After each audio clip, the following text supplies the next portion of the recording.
Hello मेरे प्यारे student बच्चों, कैसे हैं आप सभी। आशा करता हूँ सभी बच्चे फिट और फाइन होंगे। प्यारे बच्चों, आज की इस वाले वीडियो में हम लोग एक्सरसाइज 9 का ये जो 17 नंबर क्वेश्चन है ना, इसे सॉल्व करना सीखेंगे।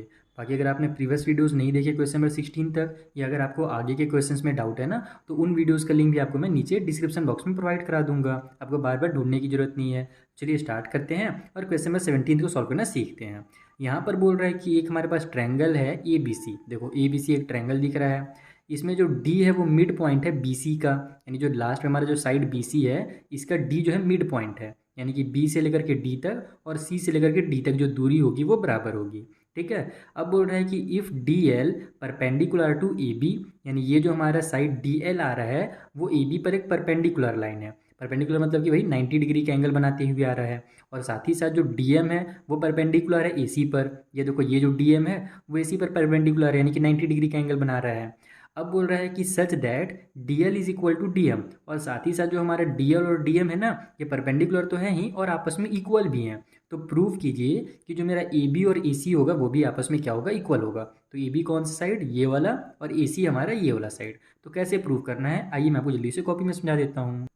तो देखो, सबसे पहले हम लोग क्या करने वाले हैं, यहाँ पर ये जो हमारा ट्रायंगल है और ये जो ट्रायंगल है ना, इन दोनों को कॉन्ग्रेंट प्रूव कर देंगे। तो अगर ये दोनों आपस में कॉन्ग्रेंट हो जाएगा तो इसका ये वाला एंगल और इसका ये वाला एंगल, ये दोनों भी आपस में इक्वल हो जाएंगे, क्योंकि हमारे ये क्या है, दोनों ट्रायंगल के करस्पॉन्डिंग पार्ट हैं। और हम क्या जानते हैं कि जब कभी भी किसी भी बड़े ट्रायंगल में, किसी भी ट्रायंगल में आमने सामने के दो एंगल अगर आपस में इक्वल हैं, इसका मतलब कि जो उसके अपोजिट साइड्स होंगे वो भी आपस में क्या होंगे, इक्वल होंगे। ये एक रूल है ट्रायंगल का कि हमारे इक्वल साइड्स के, यानी इक्वल एंगल के जो अपोजिट साइड्स होते हैं वो भी आपस में क्या होते हैं, इक्वल होते हैं। तो बी और सी को अगर अपने इक्वल प्रूव कर दिया तो यहाँ पर ऑटोमेटिकली मेरा ए बी और ए सी जो है ना, आपस में इक्वल हो जाएगा हमारे रूल से।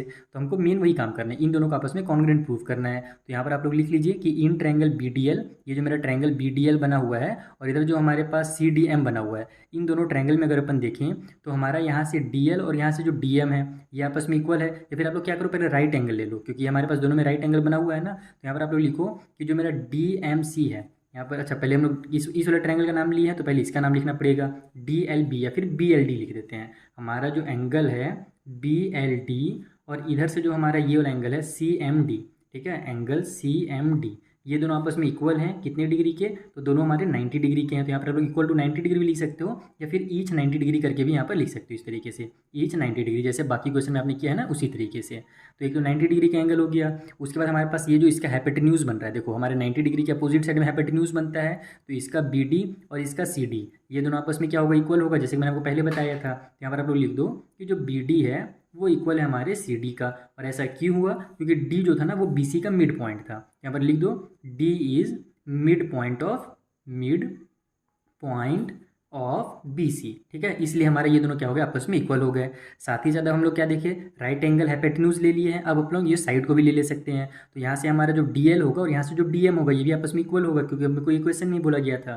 तो डी एल इक्वल टू हो जाएगा हमारा डी एम। और ये कैसे पता चला, तो ये क्वेश्चन में अपने को गिवन था। तो देखो, राइट एंगल हाइपोटेन्यूज और साइड से ये दोनों ट्रायंगल आपस में क्या हो गए, कॉन्ग्रुएंट हो गए। तो ये आप बता दो कि सो हमारा जो ट्रायंगल बी डी एल बना हुआ है और जो हमारा दूसरा वाला ट्रायंगल है ट्रायंगल सी डी एम, ये दोनों आपस में क्या होंगे, कॉन्ग्रुएंट होंगे। और कौन से रूल से होंगे, तो वही हमारा राइट एंगल हाइपोटेन्यूज और साइड वाले रूल से होंगे। शायद पिछले वाले क्वेश्चन में ना मैंने ये रूल वगैरह, जैसे मैंने कॉन्ग्रुएंट तो बता दिया था, लेकिन वहाँ पर रूल लिखना मैंने भूल गया था। तो लेकिन आप लोग एग्जाम में ध्यान रखना, भूलना मत, जो भी रूल से आप लोग कॉन्ग्रुएंट प्रूव करोगे वो रूल आप जरूर बताना, नहीं तो टीचर क्या है उसको गलत कर सकते हैं। ठीक है, तो अगर ये दोनों हमारे कॉन्ग्रुएंट हैं तो इसका मतलब कि हमारा जो एंगल नंबर बी होगा वो इक्वल हो जाएगा हमारे एंगल नंबर सी के। और क्यों इक्वल हुआ, क्योंकि हमारे करस्पॉन्डिंग पार्ट है जिसको हम लोग सीपीसीटी के नाम से जानते हैं, corresponding part of congruent triangle. और अगर ये दोनों इक्वल हैं तो इसका मतलब कि एंगल बी के अपोजिट में जो साइड हमारा ए सी है और एंगल सी के अपोजिट में जो साइड हमारा ए बी है, ये क्या हो जाएगा, आपस में इक्वल हो जाएगा। क्यों इक्वल हुआ, क्योंकि हम लोग क्या जानते हैं, जो अपोजिट साइड्स होते हैं इक्वल एंगल्स के वो आपस में इक्वल होते हैं। तो यहाँ पर आप लिख दो इसको कि ये हमारे पास अपोजिट है ना, साइड्स थे इक्वल एंगल्स के, opposite sides of equal angles. तो इस तरीके से आपको इन क्वेश्चन को सॉल्व करना था। आई होप आपको बहुत अच्छे समझ में आ गया हो क्वेश्चन नंबर 17। अगर अभी भी कुछ डाउट हो तो आप मुझसे इंस्टाग्राम के थ्रू या टेलीग्राम के थ्रू पूछ सकते हो। उनका लिंक भी आपको नीचे डिस्क्रिप्शन बॉक्स में मिल जाएगा। Thank you for watching.